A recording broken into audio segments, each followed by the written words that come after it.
안녕하세요. 김성겸 목사입니다. 산돌 성경 읽기 오신 여러분 환영합니다. 오늘은 시편 61편에서 65편까지의 내용 살펴보겠습니다.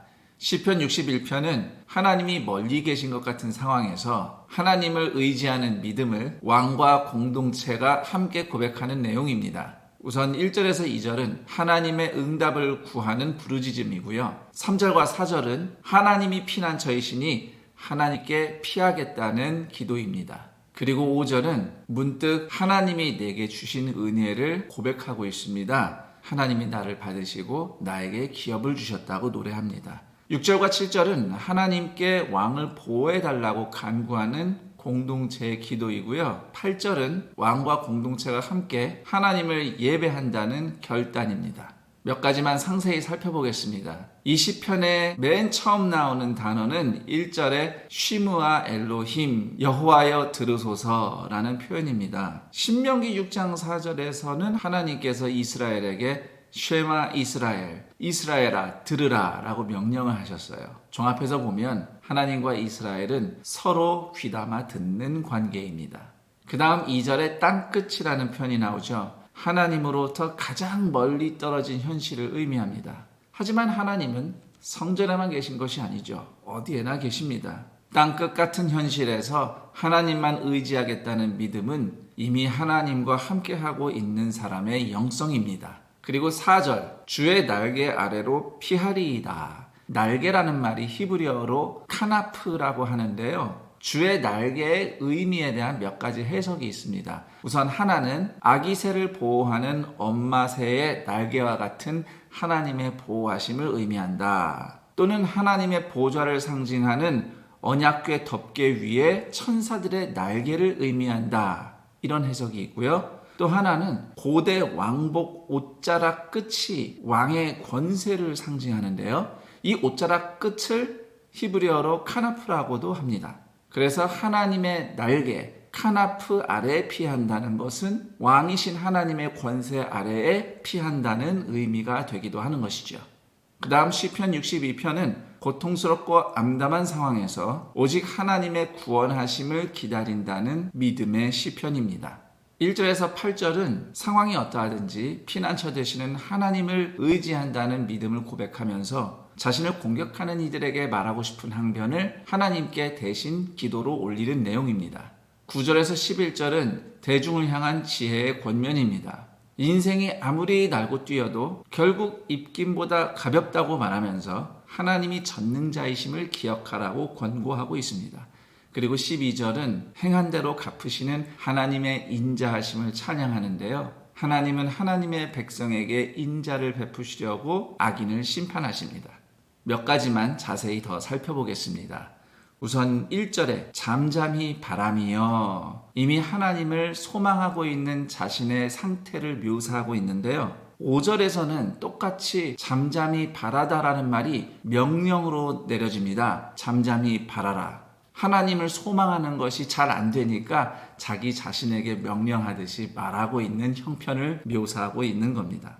그리고 8절에 마음을 토하라에서 토하다가 히브리어로 샤파크라고 하는데요. 쏟다라는 의미의 단어입니다. 이 단어는 희생제물의 피를 제단 앞에 쏟아 붓는 행동을 묘사할 때 쓰이기도 합니다. 그리고 9절에 입김이라는 단어, 히브리어로 헤벨인데요. 사실 이 단어가 전도서의 핵심 단어예요. 입김이나 연기처럼 있는 것처럼 보이지만 곧 사라지는 헛됨을 의미합니다. 그리고 11절 하나님이 한두 번 하신 말씀을 내가 들었나니 이 말을 히브리어 원문대로 직역을 하면 하나님이 한 번 말씀하셨고 내가 두 번 들었다는 말입니다. 그러니까 하나님의 말씀을 내가 반복해서 들었다는 뜻입니다.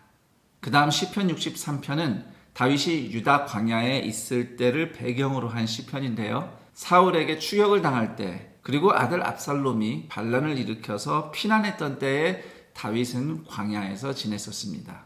다윗은 인생의 광야를 만났을 때 육체의 목마름보다 영혼의 목마름을 표현하면서 무엇보다 하나님의 은혜를 갈구했습니다.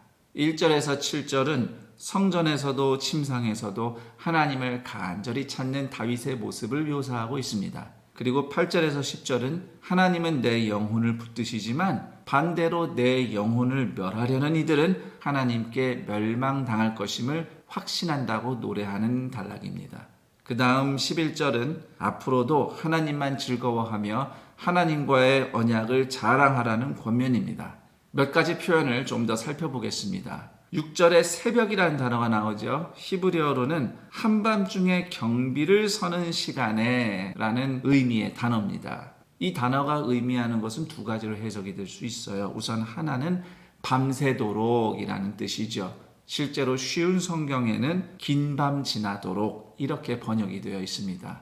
또 한 가지는 원수에게 쫓기다가 야영할 때 누군가 밤새 보초를 서는 시간을 의미하는 것이죠. 어느 쪽으로 해석하든 잠을 이룰 수 없는 한밤중입니다. 그리고 8절에 가까이 따르니 히브리어를 지역하면 매달려 있다, 딱 붙어 있다 이런 말입니다. 내 힘으로 하나님께 붙어 있는 게 아닙니다. 주의 오른손이 나를 붙드시거니와 하나님이 붙드셔서 내가 그분께 딱 붙어 있는 겁니다. 정리하자면 시편 63편은 광야를 지나는 동안 오히려 더욱 하나님과 가까워지는 은혜를 누리는 다윗을 보여주고 있습니다.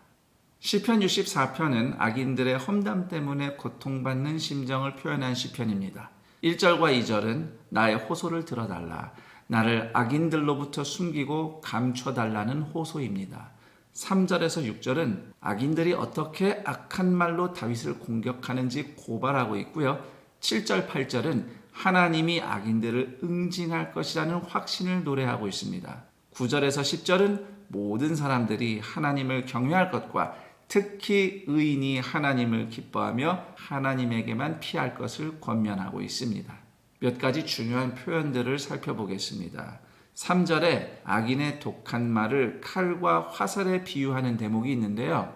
7절을 보면 하나님이 악인에게 독한 말이 화살처럼 꽂히게 하신다라고 노래하고 있어요. 그리고 8절에는 악인이 쏜 독한 말이 자신에게 돌아온다 이렇게 노래하거든요. 결과적으로 하나님은 인과응보를 이용하셔서 악인이 내뱉은 독한 말로 자기 자신이 벌을 받게 하십니다. 그 다음 8절 머리를 흔들리로다, 몸서리 친다, 고개를 절레절레 흔든다는 뜻입니다. 그리고 10절 자랑하리로다, 히브리어로 보면요 할렐루예요. 할렐루, 찬양하다라는 뜻이죠. 찬양은 하나님을 자랑하는 것입니다. 시편 65편은 죄를 용서하고 땅끝까지 다스리시며 풍요로움을 주시는 하나님께 감사를 올리는 시편입니다. 9절에서 13절 내용을 참고할 때 이 시편은 가뭄 중에 하나님께 비를 내려주시기를 구하는 기도로 해석되기도 합니다. 1절에서 4절은 성전에서 예배를 드리는 장면인데요. 죄 용서하시는 하나님의 은혜를 구하고 있습니다. 5절에서 8절은 세상을 다스리시는 하나님을 찬양하는데요. 이스라엘뿐 아니라 땅끝에 사는 사람들도 세상을 통해 하나님의 영광을 보고 하나님을 경배하는 내용입니다. 그리고 9절에서 13절은 이스라엘 땅에 물을 대시고 비를 내리시는 하나님의 은혜를 노래하고 있습니다. 몇 가지 내용을 좀 더 살펴보면 우선 1절에 찬송이 주를 기다리오며, 히브리어를 직역을 하면 주님께 찬양은 침묵이다라는 말이 됩니다. 그러니까 예배 드리려고 성전에 모였는데 아직 찬양이 침묵하고 있는 장면이죠. 한편 8절에 즐거워하게 하시며에서 즐거워하다는 즐거워 소리치다라는 의미입니다. 땅 끝에 있는 주민들이 하나님께 영광을 돌리며 외치는 소리를 묘사하고 있어요. 그 다음 9절에서 13절은 성전에 모인 사람들이 다 함께 찬양을 하는 장면인데, 이렇게 다 종합을 해서 보면 땅 끝에서 울려 퍼지는 찬양과 성전에 모인 백성의 찬양이 함께 만나는 선교적 예배가 묘사되고 있는 것이죠. 그리고 추가로 4절에 택하시고 가까이 오게 하사, 이 대목은 구약시대 성전에서 제사를 드릴 때 먼저 제사장이 제물을 검사해서 흠이 없다고 통과시키면 희생제물을 가지고 예배자가 제단 앞에까지 나아가는 모습을 생각나게 합니다. 여기까지 시편 61편에서 65편까지 살펴봤습니다. 그럼 전 여기서 인사드리고 다음 시간에 다시 뵙겠습니다. 감사합니다.